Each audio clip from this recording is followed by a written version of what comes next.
Good evening, everyone, and thank you so much for joining us for this first of two webinars where we'll be introducing our two new oncology NGS panels that we've launched at Ampath.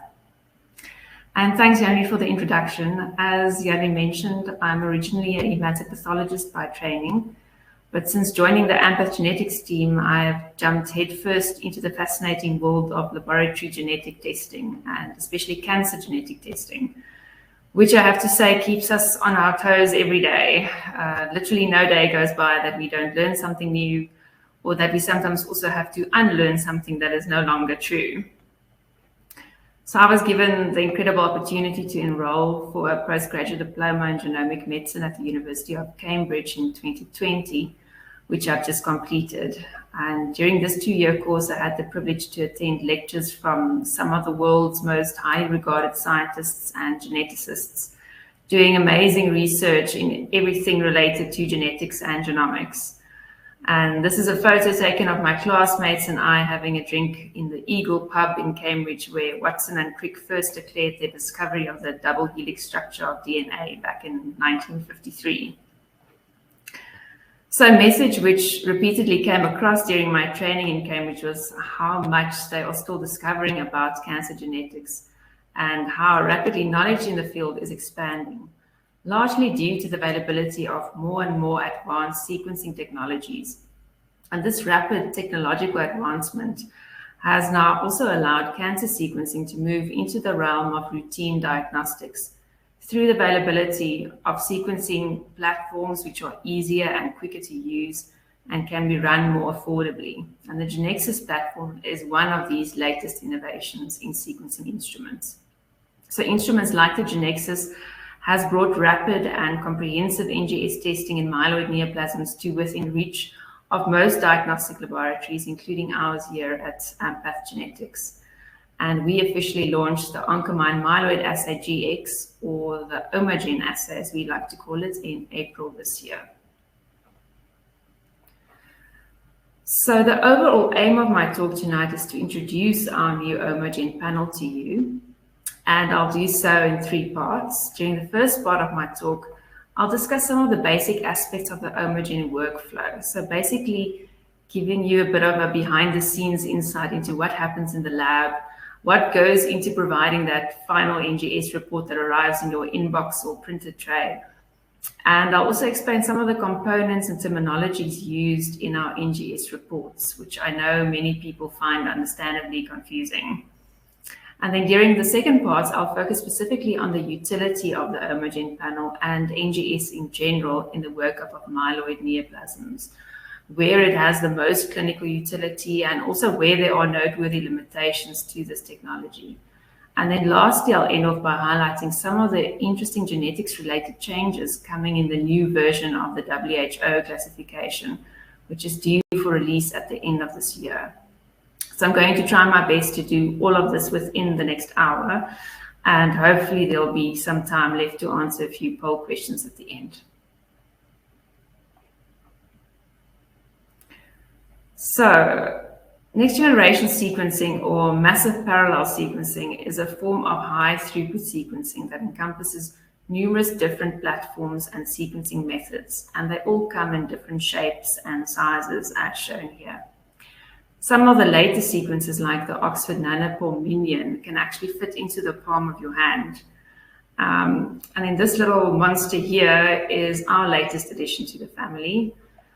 And unfortunately, it takes up quite a bit more space, as you can see, but thankfully it makes up for its size in many ways, as I'll show you now. So in the next few slides, I'll take you through the basic steps of a typical Oncomine workflow, from when a sample arrives in the lab up to when a final report is generated. And our NGS team will just have to forgive me for the gross oversimplification that this will inevitably be. Right, so first a suitable sample is collected and sent to the lab. And in the case of the Oncomine panel, that could be either blood or bone marrow in an EDTA tube. The fuller the tube, the better, but at least 2 mL of sample is required. In the next step, DNA is extracted and purified. And this can be done manually or as part of an automated DNA extraction system, as is done in our lab. So for the Genexus platform, RNA is also extracted and converted to complementary DNA or cDNA. RNA is single-stranded and therefore a lot more unstable than double-stranded DNA. So therefore, RNA extraction has to be performed within 5 days, ideally within 3 days from sample collection. Otherwise, the risk is too high that the RNA quality might be too poor to sequence. So the next step is the preparation of a DNA and a cDNA library, which is prepared from the extracted DNA and RNA. So a library is basically a collection of millions of small pieces of amplified DNA known as amplicons. So synthetic DNA barcodes are added during the library preparation of each sample, which allows for pooling of many sample libraries together in one run. Templating is performed to create multiple additional copies of each amplicon in close proximity so that when these amplicons are then sequenced, a strong enough signal is generated to be detected. And the amplicons are templated and then loaded onto a sequencing chip for sequencing. So whereas previously the library preparation to sequencing steps were done sequentially using different instruments, each with their own batching requirements, all three of these steps can now be combined in the Genexus instruments, which saves quite a bit of hands-on time and really simplifies the workflow significantly. So this is what a Genexus sequencing chip looks like. Each chip has 4 lanes, and each lane can sequence 8 patient samples, meaning that up to 32 DNA and RNA samples can be sequenced together at any one time. To be most cost-effective, at least one lane on the chip needs to be completely filled before running, meaning that samples have to be batched in groups of 8. So either 8, 16, 24, or 32 before running. The Oncomine Myeloid Assay GX is an example of a multi-gene NGS panel consisting of more than 50 genes being sequenced simultaneously. The larger the panel being sequenced, the longer it takes to sequence and the more data is generated in the process. So a whole genome sequence typically generates at least 82 gigabytes of raw data per sample, potentially even more. Each Omogen panel generates about 1 gigabyte of electronic data per BAM file. So in addition to the sequencing time, the analysis time also increases dramatically with the size of the panel, which brings me to the next important step in the workflow. Once the sequencing has been successfully completed, the sequences generated then need to be analyzed to look for sequence variants or mutations. So the analysis process can take anything from an hour per sample to multiple hours, depending on how many variants are detected. The analysis process is divided into primary, secondary, and tertiary analysis. So primary analysis consists of translating the raw sequencing signals generated by the sequencing instrument into nucleotide-based data. So this is to generate the actual nucleotide sequence consisting of C's, G's, A's, and T's. And this translation is done by the bioinformatics software installed on the instrument.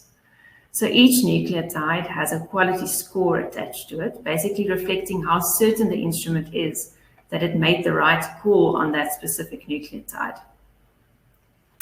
Secondary analysis then involves aligning the sequence reads obtained to the reference human genome for comparison and to check for obvious differences between the two. And this is called variant calling. But not all of the variants detected are true variants. And in fact, the majority are not. So these false positive variants occur as a result of sequencing errors or run artifacts. And they can be filtered out either manually or by the instrument software. So an Omogen sample has, on average, more than 2,000 unfiltered sequence variants, which need to be filtered out to make sure that only high-quality variants are reported on. And this filtering is done based on minimum quality parameters, such as the depth of coverage in that area. Sequencing depth can vary quite significantly between different areas of the same gene, and some areas are also more difficult to sequence accurately. especially if they are rich in guanine or cytosine nucleotides, or if the area has a lot of repetitive bases, which can confuse the sequencer. So the uniformity of the coverage and the number or percentage of reads on target are also checked for each variant. Once a list of variants are obtained, these then need to be individually scrutinized to determine if there are known variants. So for known variants, it's also important to assess whether they are known within the context of the cancer being investigated.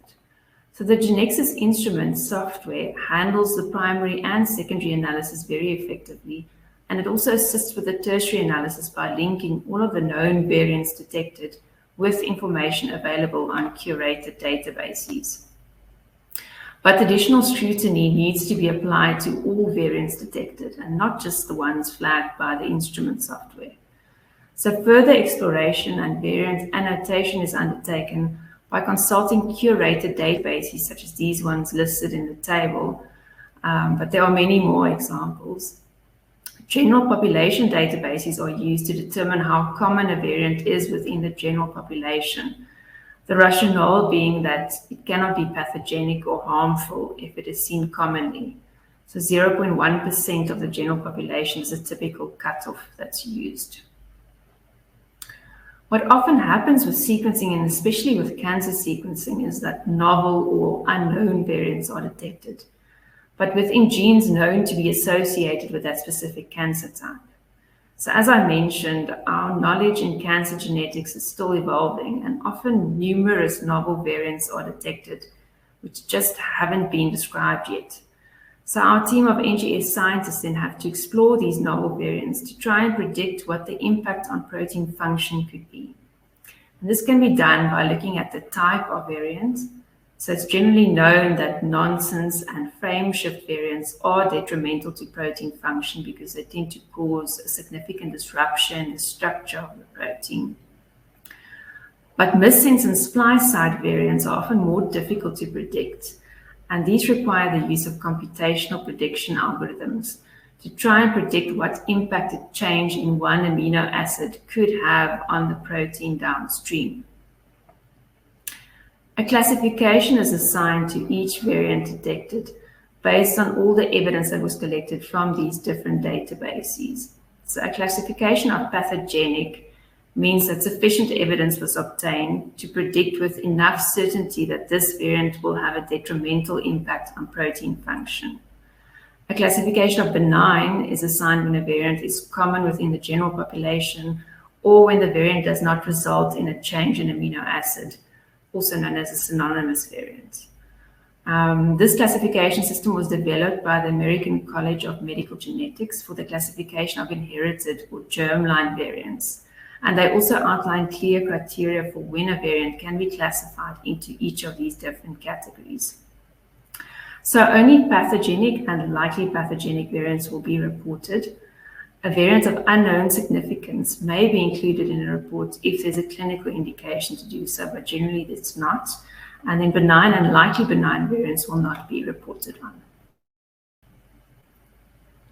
An alternative classification system was proposed for classifying somatic variants a few years ago, which makes use of a tier-based system instead, and it assigns a tier to a variant based on the suspected significance of that somatic variant within the context of a specific tumor.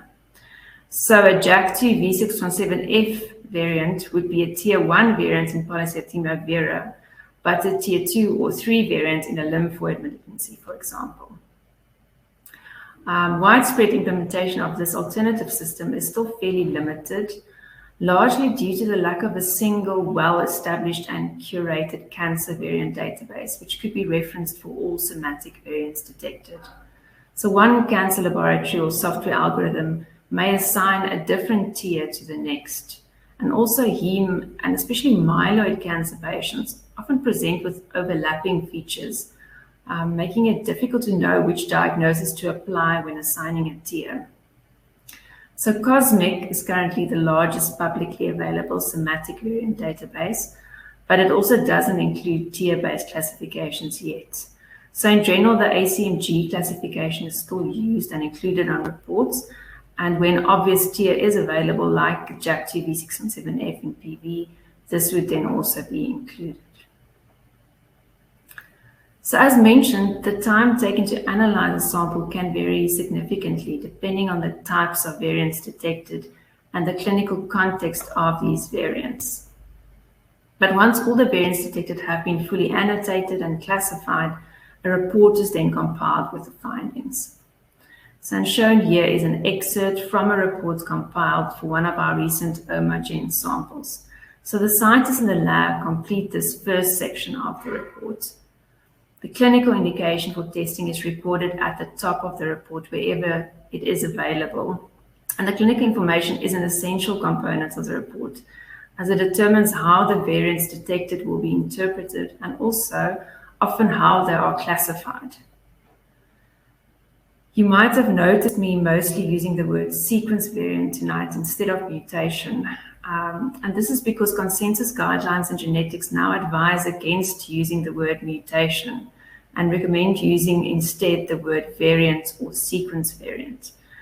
The main reason for this stems from the medical genetics community, who felt that the word mutation has an inherently negative connotation and can therefore be misinterpreted, as clearly not all mutations are harmful or disease-causing. So in the world of cancer genetics, however, the word mutation is still widely used in published literature and guidelines. But so just to emphasize that sequence variant and mutation is exactly the same thing. And at least in the case of germline genetic testing, only the word variant will be used in reports. On the somatic side, however, we'll probably still be using the word mutation on our reports as well, at least for the time being. So in this table, the variants that were detected are listed with their details and descriptors using the Human Genome Variation Society nomenclature, or HGVS. So in this case, a variant was detected in the MPM1 gene, and the exact location of this variant within the gene is given.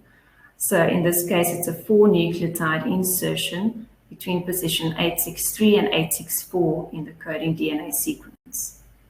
And the next column then provides information on how the amino acid sequence is affected. So this insertion results in a frame shift, with the first affected amino acid changing from a tryptophan to a cysteine, and then terminating after 12 amino acids.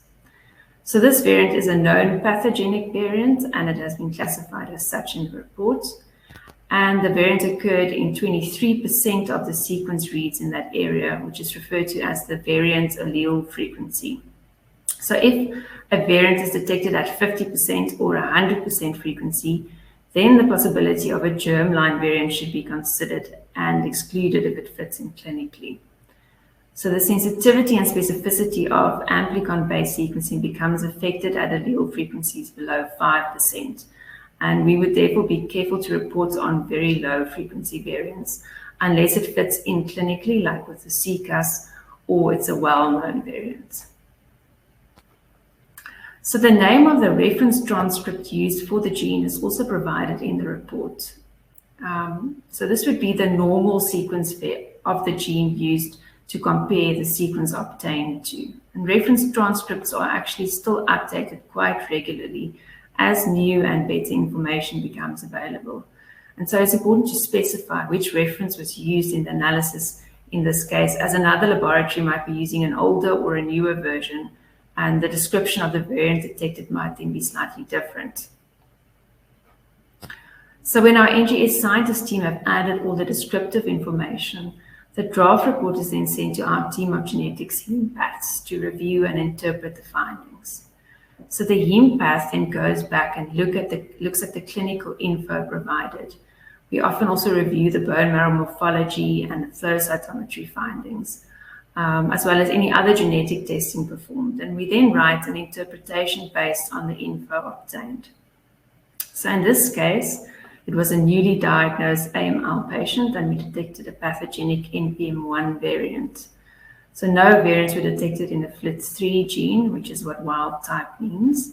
And based on this, as well as the absence of any other adverse prognostic variants, we could then assign a preliminary favorable risk designation using the 2017 ELN risk stratification system.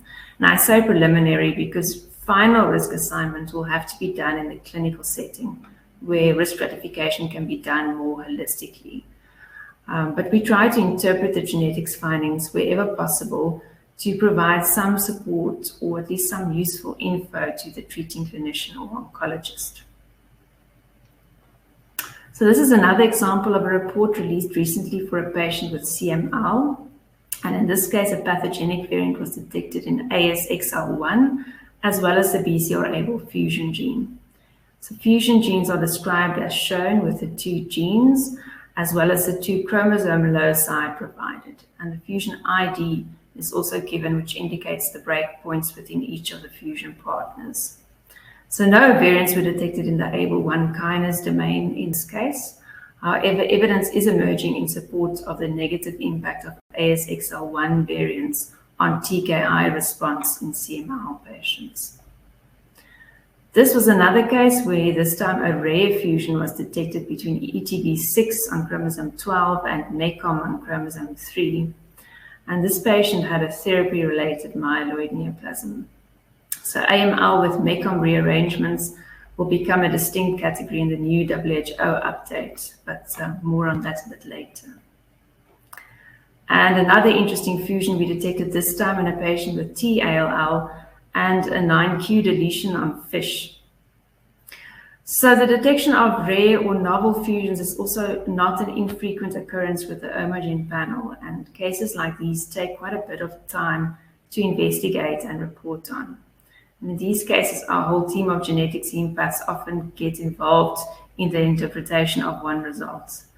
So the writing of an NGS report can take anywhere from a few minutes to a few hours, depending on the complexity of the findings and the clinical context within which it needs to be interpreted.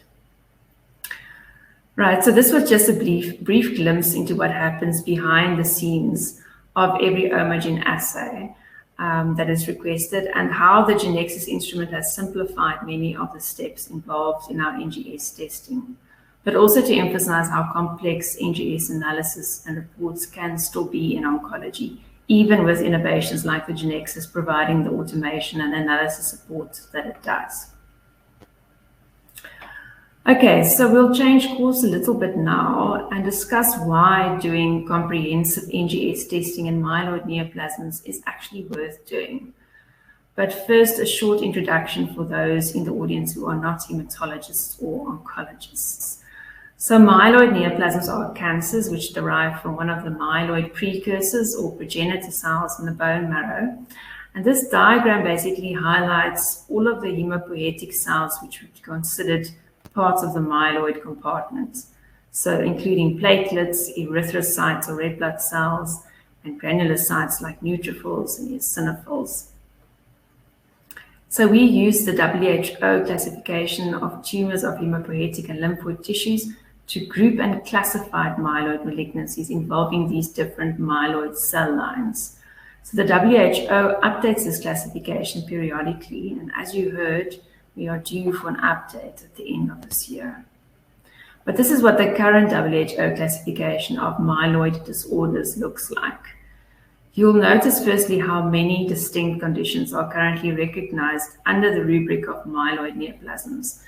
And secondly, how many of these conditions are now in fact defined by the presence of a specific genetic abnormality. And so clearly, genetic testing is essential from a diagnostic point of view, often from a prognostic point of view as well. But where it ultimately makes the biggest difference is when a targetable genetic abnormality is identified, such as a tyrosine kinase fusion gene, for example, which can then be targeted with a tyrosine kinase inhibitor like Gleevec.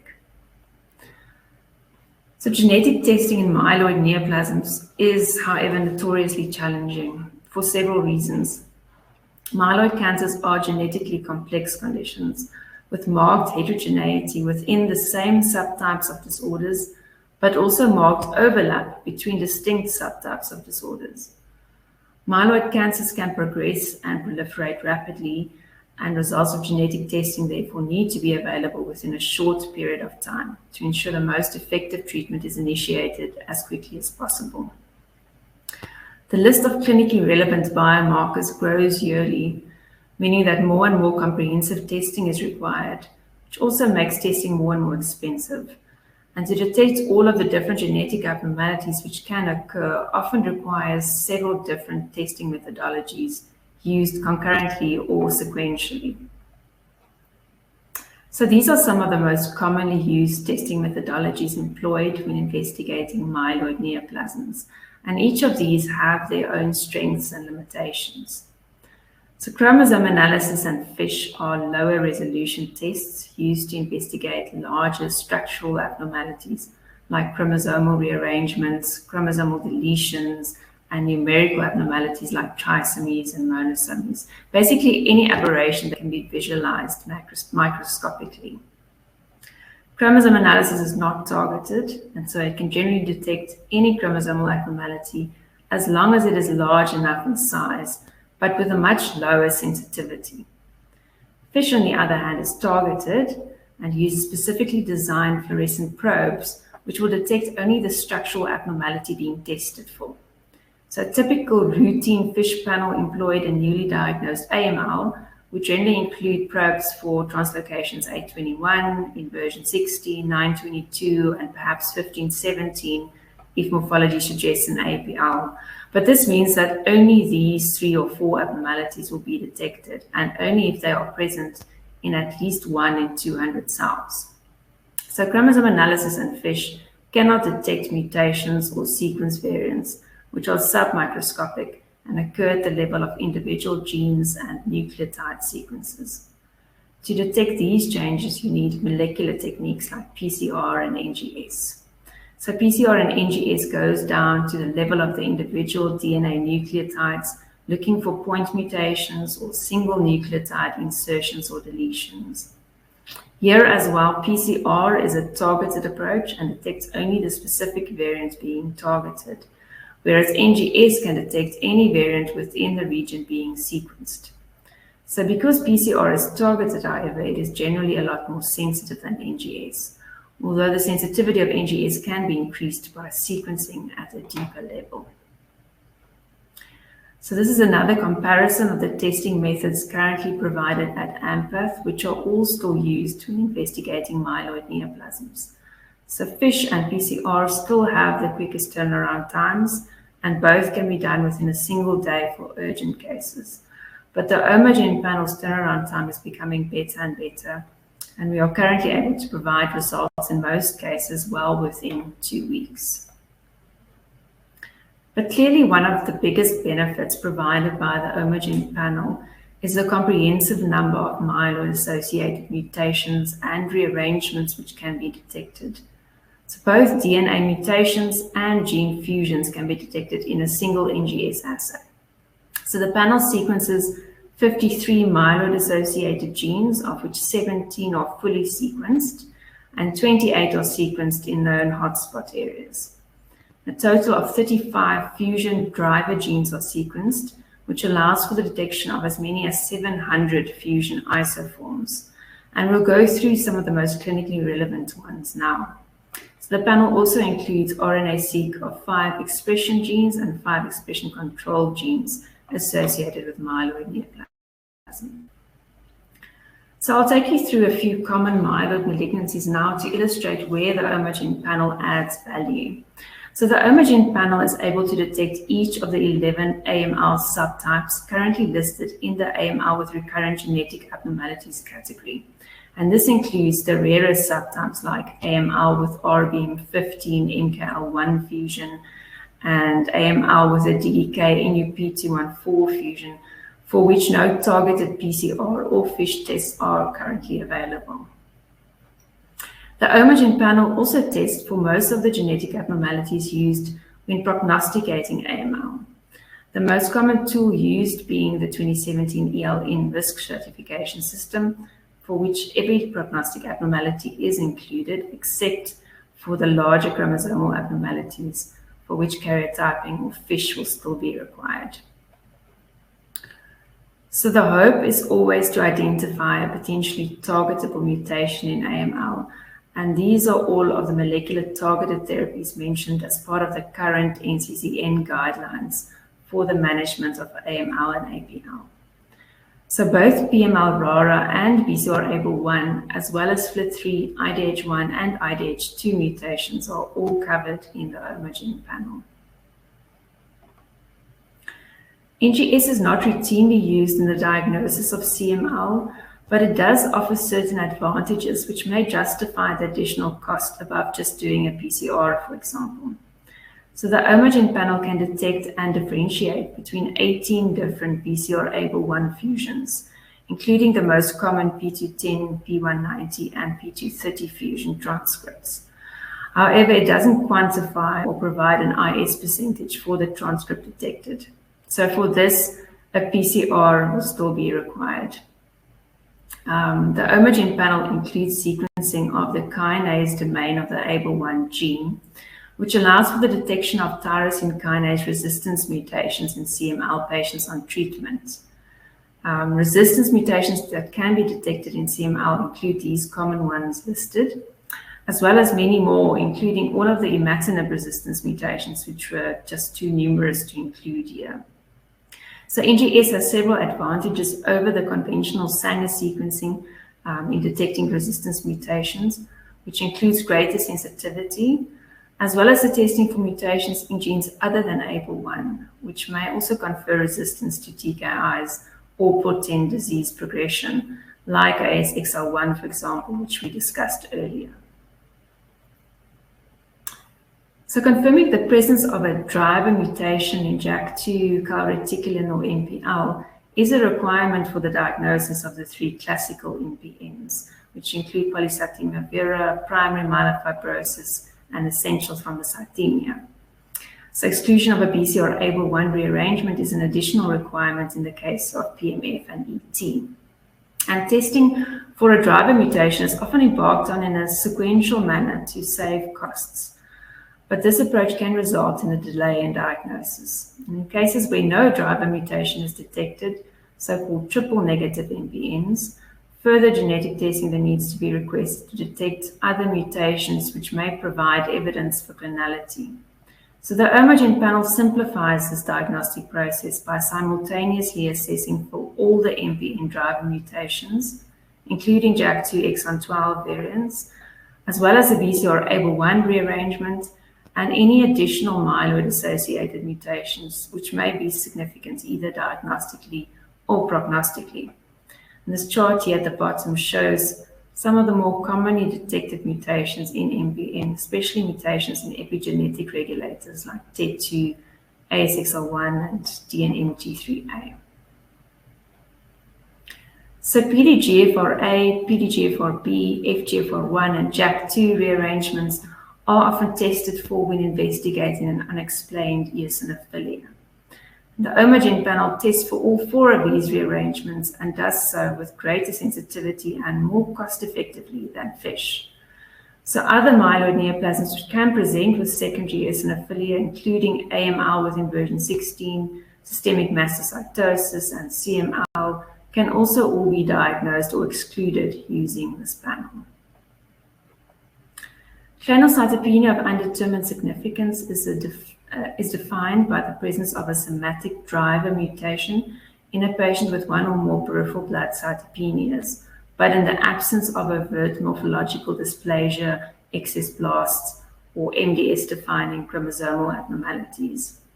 And CCAS is associated with an increased risk for evolution to MDS or AML, where variant allele frequencies of more than 10% or the carrying of two or more mutations has shown a high predictive value for the diagnosis of a myeloid neoplasm.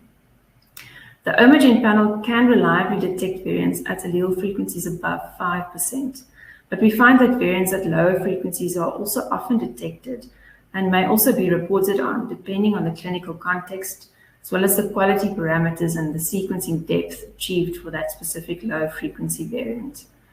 Detecting multiple high-frequency variants is a reliable warning sign for imminent progression to a myeloid neoplasm, and this enables closer follow-up monitoring and also earlier initiation of treatment. So the category of myeloid neoplasms with germline predisposition was added to the last update of the WHO, And the Oncomine panel allows for the detection of all of these germline variants, including CEBPA, DDX41, RUNX1, ANKRD26, ETV6, and GATA2. So we would generally suspect a possible germline status when any of these variants are detected at frequencies around 50% or 100%, suggesting heterozygosity or homozygosity. Confirmatory testing then needs to be done on a skin biopsy sample to confirm that the variant is also present in non-hematopoietic cells and therefore germline or inherited in origin. In patients diagnosed with cancer predisposition syndromes, we also offer genetic counseling services for the patient as well as their family, who then may also be potentially affected and may also require testing. So we currently have 3 genetic counselors and a clinical geneticist at Ampath who can counsel these patients either in person or remotely using Zoom. Lastly, it is important to be aware of the limitations of the Oncomine panel and NGS testing in general when used for testing myeloid neoplasms. So the first is that assays such as the Oncomine are targeted. And while the Oncomine is quite comprehensive, it is not exhaustive. And it may be that variants outside targeted areas or in other genes not included in the panel could therefore be missed. But that being said, all of the current known targetable myeloid-associated mutations are included in the Oncomine panel, as well as all known diagnostic and prognostic variants. The panel is also updated regularly as new clinically relevant variants emerge, and we are currently now on version 2 of this panel. So Oncomine panel cannot detect copy number variation or large structural chromosomal abnormalities like already discussed. And so cytogenetic techniques are required to detect things like monosomies or 5q deletion or other MDS-defining cytogenetic abnormalities. The Oncomine panel can reliably detect variants down to an allele frequency of 5%, which means it can be reliably used for diagnostic and prognostic purposes, but not for MRD monitoring. So to reach sensitivities required for MRD monitoring, you need a panel with much deeper sequence coverage, which also means that you can run fewer samples at a time, and this drives up the cost quite significantly. But we have, however, been told that an Oncomine Myeloid MRD panel will be coming to the market in the near future, which will apparently be able to sequence down to a sensitivity of 0.05%. But currently, the Oncomine panel should only be used in follow-up cases where relapse is suspected and not to exclude MRD. So that takes us to the final part of tonight's talk, which is to briefly discuss some of the genetics-related changes expected in the 2022 update of the WHO. Right, so we are expecting the release of a new edition at the end of this year, and they are now promising an update at least every 5 years. So brace yourselves. Some peeks into the changes coming were published in Nature Leukemia last month, and I've just summarized some of the highlights for you in terms of changes related to genetic testing specifically. By the way, one really nice new feature is the fact that the WHO classification will now be available online in a digital format for the first time, which will make our lives a lot easier. So gene fusions will now be described in a standardized way using 2 adjacent semicolons. It takes the eye a while to get used to, I have to say. But yes, no more dashes or hyphens to describe fusions, and this is to comply with the HUGO Gene Nomenclature Committee recommendations. So the authors of the leukemia article mention upfront that the updated WHO makes a deliberate attempt to prioritize the classification of tumor types based on defining genetic abnormalities wherever possible. So the provisional category will no longer be used for emerging entities. Instead, they will be referred to as other defined genetic alterations. And they hope that this approach will facilitate easier incorporation of new or rare entities, which are increasingly being recognized as high-throughput molecular tools like NGS become more widely available. They mention specific eligibility criteria for when a rare entity will be included in this category as well. The terms clonal hematopoiesis, CHIP, and CCUS are now for the first time included and formally defined in the new WHO. Clonal hematopoiesis is also now officially recognized as a category of precursor myeloid disease.